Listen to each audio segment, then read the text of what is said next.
जुड़ते हैं मेरे साथ, एक दो पंक्तियाँ एक सुंदर से भजन की बड़े प्रेम से झूमते हुए गाएंगे मुझे देखकर ऐसे। भजमन नारायण नारायण हरि हरि, पीछे बोलेंगे सभी। भजमन नारायण नारायण हरि हरि, सभी की आवाज आनी चाहिए, सभी बच्चे बोले भगवान का नाम है। एक बार फिर से। भजमन नारायण नारायण हरि हरि, अब इसको तालियों के साथ करेंगे। भजमन नारायण नारायण स्वामी नारायण नारायण भजमन नारायण नारायण, तेरी लीला सबसे न्यारी न्यारी हरि हरि।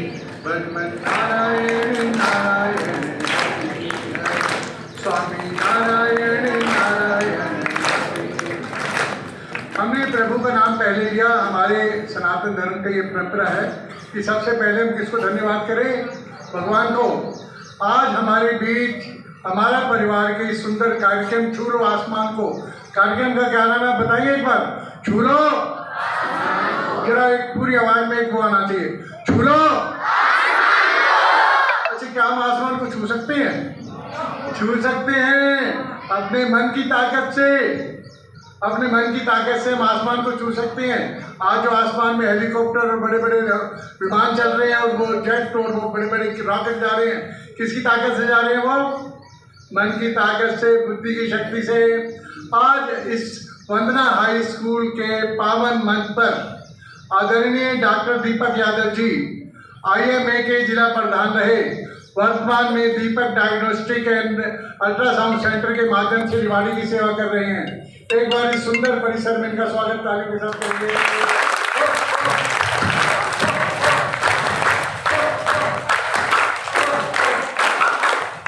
बच्चों, हमारे आदरणीय परम आदरणीय माननीय डायरेक्टर साहब ओम प्रकाश दुरेजा जी, मेरी छोटी बहन जो आपके स्कूल की प्रिंसिपल है, उन सभी को मैं प्रणाम करता हूँ। और ये जो हमारी बहनें जो बच्चों के सुंदर भविष्य के लिए निरंतर प्रयास कर रही हैं, और मेरे सामने बैठा हुआ देश का सुंदर सा भविष्य, अपने लिए एक बार तालियां बजा लो।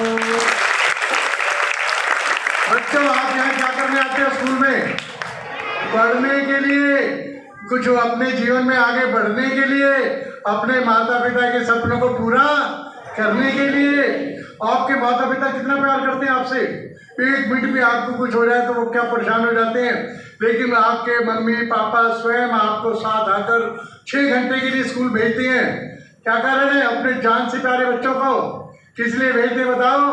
तो आपका भविष्य सुखमय बने। अब देखो शिक्षा का क्या महत्व, एक छोटी सी घटना सुनना, आपको बड़ा आनंद आएगा, आपको लगेगा मैंने भी ऐसा ही बनना है। जयपुर के एक बहुत बड़े सभागार में, हॉल होता है ना बहुत बड़ा, जिसमें 1000 लोग तक बैठ सकते हैं, जयपुर के एक बहुत बड़े सभागार में बहुत बड़ा फंक्शन होने वाला है। नगर के SP DSP कमिश्नर वो वहाँ पर आए हुए हैं, और कार में से जो मुख्य अतिथि जो वहाँ का उस दिन का जो चीफ गेस्ट था वो उतरा। वो कैसा था उसको मैं बताऊँ आपको, वीडियो वायरल हो रहा है बहुत, आप सभी देखना YouTube पर जाकर।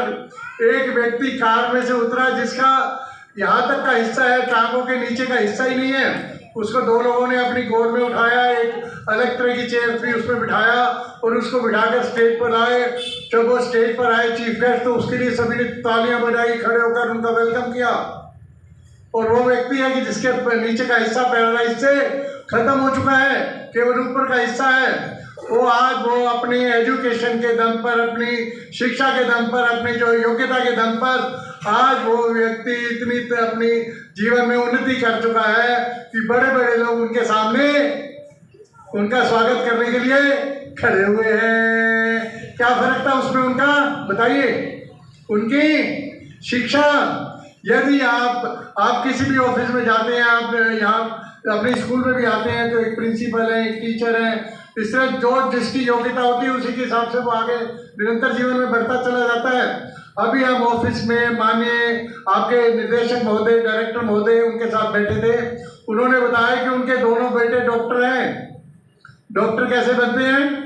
बहुत बड़ी पढ़ाई करके, लगातार कठिन परिश्रम करके तब वो बंदा डॉक्टर बनता है।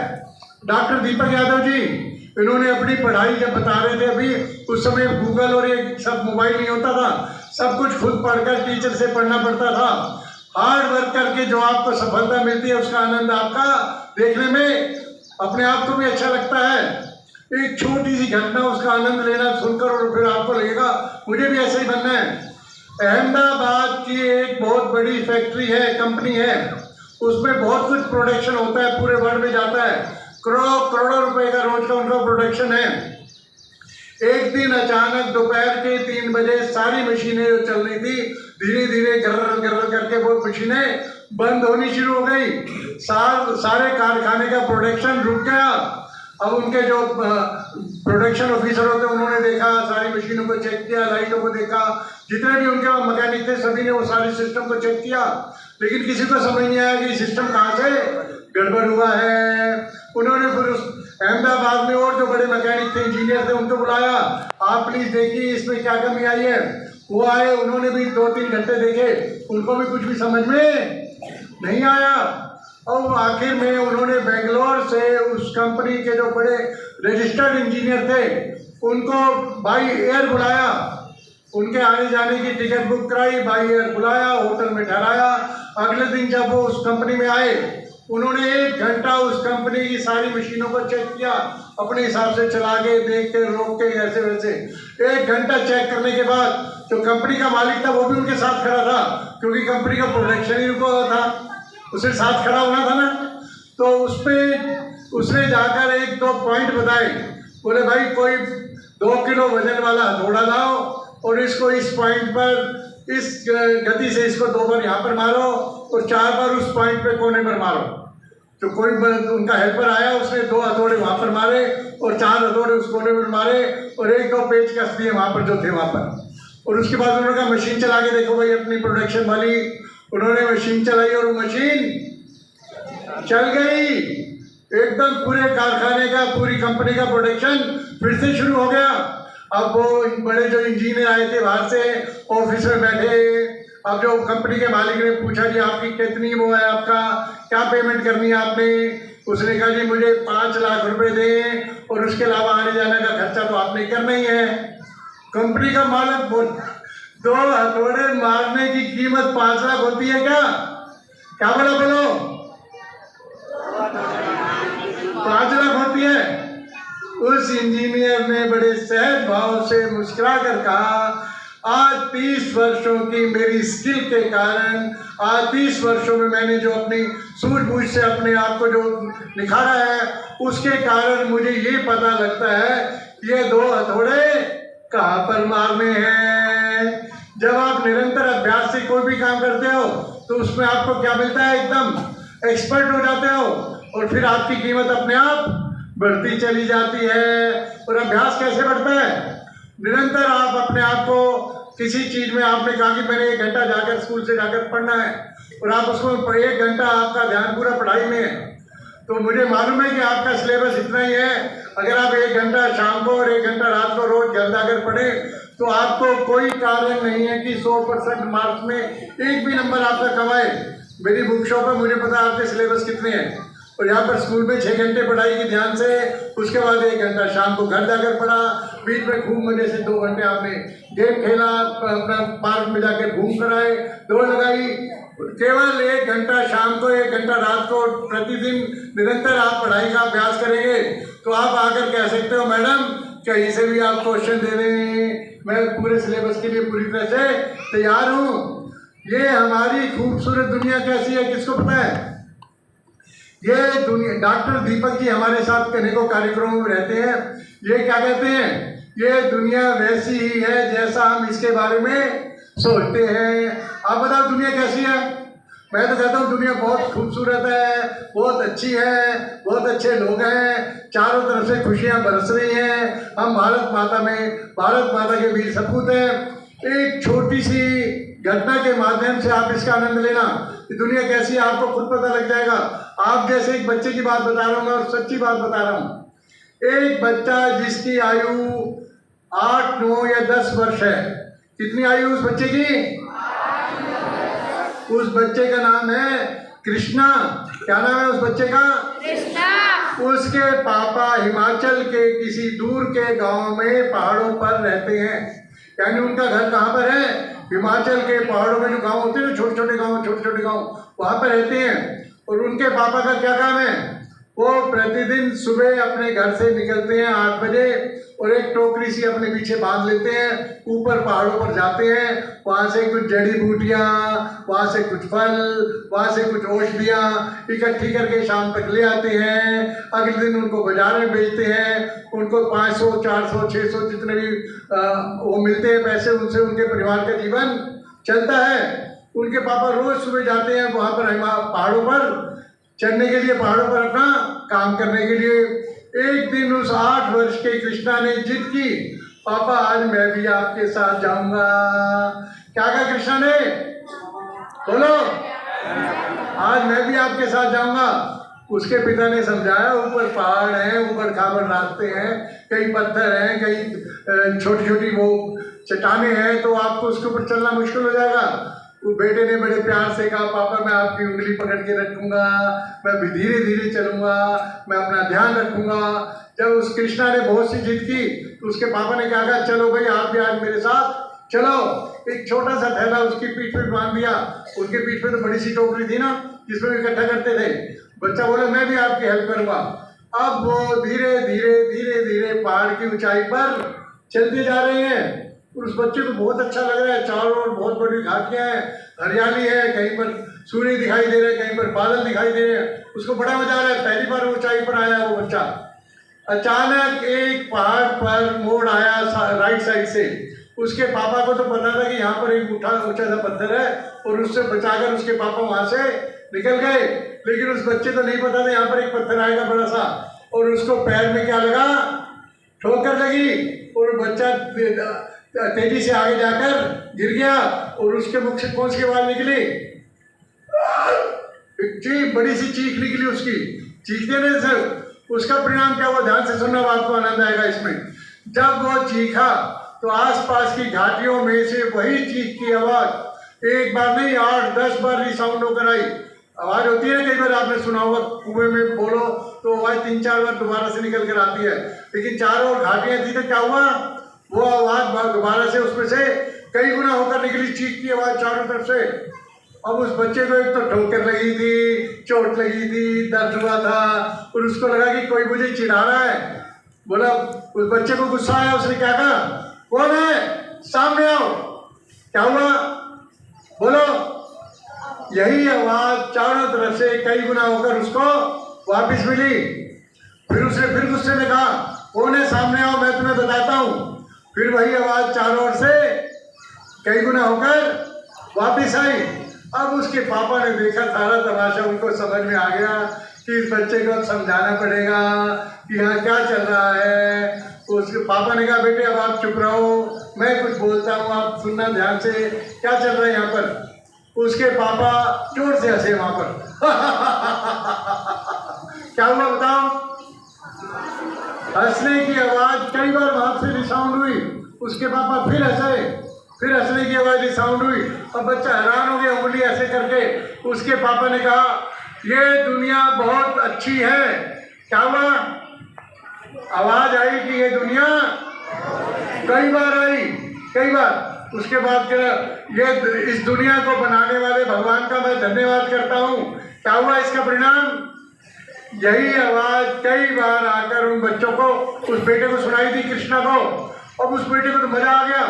फिर उसने क्या शुरू कर दिया? उसने अपने पापा आप चुप हो जाओ, मैं करता हूँ। और वो बेटा कभी हंस रहा है, कभी खुश हो रहा है, कभी जोर जोर से तालियां बजा रहा है, कभी क्या कर रहा है, भगवान मैं आपको धन्यवाद करता हूँ, आज का दिन बहुत खूबसूरत है, आई एम द बेस्ट, इस तरह की बातें। और उसका परिणाम क्या निकल के आ रहा है?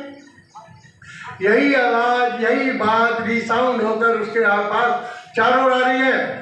डॉक्टर दीपक यादव जी, हमारे परम आदरणीय, हमारे जो स्कूल के जो डायरेक्टर हैं माननीय ओम प्रकाश जी, क्या कहते हैं, वास्तव में ये दुनिया वैसी ही है जैसा आप इसको देखते हो। यदि आप कहो कि मेरा जीवन बहुत अच्छा है, बार बार कहो अपने आप को। सुबह उठकर कहते हैं रोज अपने आप को, पहली बात क्या कहो, सुबह उठते ही हमारे सनातन धर्म का नियम है पहले उठते ही अपने आप को कहो आई एम द बेस्ट। बोलो एक बार मेरे साथ, सभी बोलो, किसी की आवाज नहीं रुकनी चाहिए। I am the best. इसका मतलब क्या है? मैं बहुत अच्छा हूँ, मैं सर्वश्रेष्ठ हूँ। इससे आपका आत्मविश्वास बढ़ेगा। और उससे क्या होगा? दूसरी बात क्या क्या वाक्य क्या बोलो? भगवान सदा मेरे साथ है। बोलो एक बार, God is always with me. English में बोलो, God is always with me. ये रोज आप 5 वाक्य बोलोगे, ध्यान रखना है, आपको याद कराऊंगा मैं दोबारा से भी। फिर इसके बाद है आई एम द विनर। मैं विजेता हूं, मैं हर चीज में आगे बढ़ने वाला हूं। ये बोलो, मैं हर चीज में आगे बढ़ने वाला हूं। उसके बाद क्या बोलो? आज के इस शानदार दिन का प्रभु आपका धन्यवाद। आज के इस शानदार दिन का प्रभु आपका। और 5वीं और अंतिम वाक्य जो आपके जीवन को बदल देगी वो क्या है? Nothing is impossible. Nothing is impossible. मेरे जीवन में कुछ भी असंभव नहीं है। बड़े से बड़ा लक्ष्य मेरे लिए आसान है। आज हम थोड़ी देर में डॉक्टर दीपक यादव जी के भी मार्गदर्शन लेंगे। अंतिम बात जो मैं प्रत्येक स्कूल में जरूर कहता हूँ, बार बार कहता हूँ, हमारे इसी तरह का एक स्कूल था, मॉर्निंग टाइम प्रेयर। स्कूल की प्रिंसिपल मैडम ने स्टेज से कहा, कल स्कूल में जो बच्चा स्वर्ग की मिट्टी लेकर आएगा उसको हम स्टेज पर क्या करेंगे? उसको गोल्ड मेडल देंगे। सभी बच्चे अपने घर चले गए। उसके बाद जो है आपको बताया वो मैडम ने, स्वर्ग की मिट्टी कहाँ है? जिसको बताया वो खड़ा करे, हो जाए एक बार। स्वर्ग की मिट्टी कहाँ होती है? चलिए मैं बताता हूँ, आपको बताया भी होगा जरूर, क्योंकि बहुत उपयोगी बात है। अभी माननीय परम आदरणीय ओम प्रकाश जी क्या कह रहे थे? आज बच्चों को शिक्षा से ज्यादा बहुमूल्य संस्कारों की आवश्यकता है। तो मैं यही बात आपके अंदर डालना चाहता हूँ।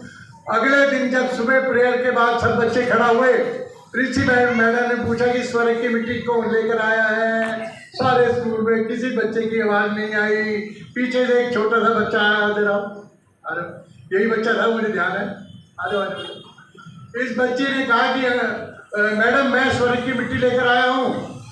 प्रिंसिपल मैडम भी हैरान होगी कि बाकी कोई नहीं ला पाया, ये कैसे ले आया? इससे क्या पता है बच्चे ने क्या नाम आपका?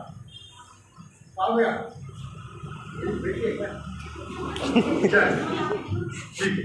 काव्या ने बताया कि जब मैं सुबह जगा मैंने देखा मेरे मम्मी पापा, मम्मी तो पानी भर रही थी, पापा को पानी दे रहे थे। मैंने चुपके से पापा को प्रणाम किया।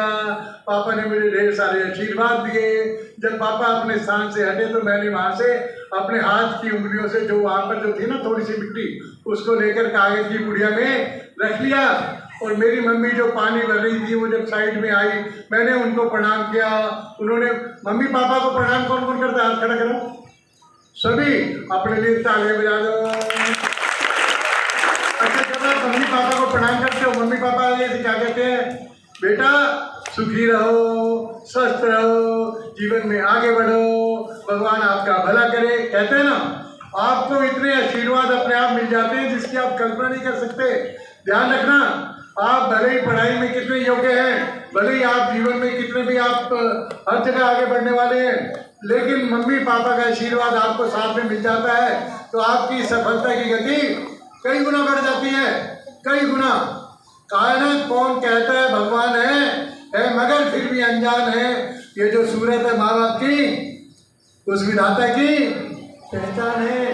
भगवान के रूप में भी हमारे माँ बाप हमारे साथ चलते हैं। तो उस बच्चे ने कहा कि मैंने सुबह अपने माता पिता को प्रणाम किया, उनके चरणों में जो धूल थी धूल उसको कागज में इकट्ठा किया और यही मैं आपको अपने साथ लेकर आया हूँ। प्रिंसिपल मैडम ने कहा कि काव्या के लिए सभी जोरदार तालियां बजाएंगे। मैंने आपको बहुत सरलता से एक घटना के माध्यम से एक छोटी सी रोचक बनाते हुए बताया है कि हमारे घर में हमारे माता पिता साक्षात स्वर्ग के ब्रांड एम्बेसडर हैं। यदि आप उनकी सेवा करोगे, उनका आदर करोगे तो आपका क्या परिणाम होगा? इसका आप जीवन में सदा आगे ही आगे बढ़ोगे। जीवन में कोई परेशानी आपका मार्ग नहीं रोक सकेगी। एक बार अपने माता पिता के लिए जोरदार ताली बजा दो।